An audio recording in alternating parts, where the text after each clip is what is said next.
There are 5 million Piers, Muslims in the United States. Why would you want to categorize them in such a grotesque manner?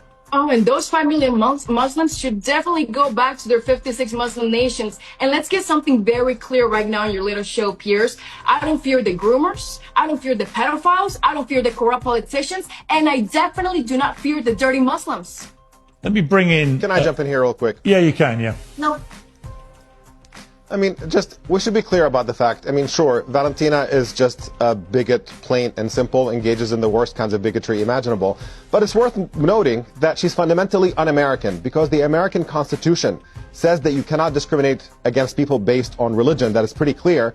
And so she's engaging in an anti-American campaign in the name of protecting America, which is just irony beyond imagination. So, yes, she's a charlatan. She doesn't know what she's talking about. You can tell by looking at her that her IQ hovers around room temperature. To me, the real scandal is not engaging with her directly because she's beneath taking seriously. But the problem is with the GOP, that you have a major party in this country having a candidate running under its flagship, engaging in this kind of really incredibly hateful, incendiary rhetoric, and they do nothing about it. We've seen it with the dissent with Donald Trump himself, with the lawlessness that he has brought to the table and the corruption that he's allowed to get away with, without the party really standing up and putting country before party and before president.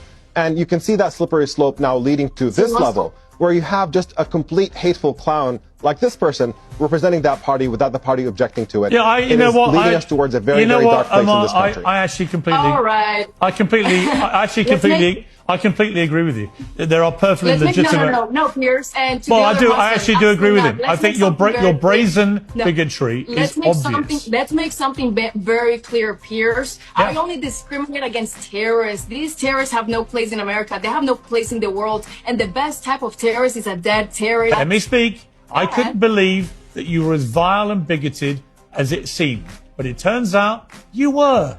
So here's my pledge to you. Like I said, if you win... And the people of Texas, like your vile, bigoted rhetoric, you're just a puppet for come the back on. establishment. Otherwise, we're never going to see you again. Fine. So good luck in your election. Trust me. Trust me when I say this. The people of Texas. Trust me when I say this. The people of the 31st district of Texas are not going to vote for you because you're a vile bigot. And that is a fact, and you can take it to the bank. About President Trump, Piers. And you want to look at yourself and think about the way you talk about people.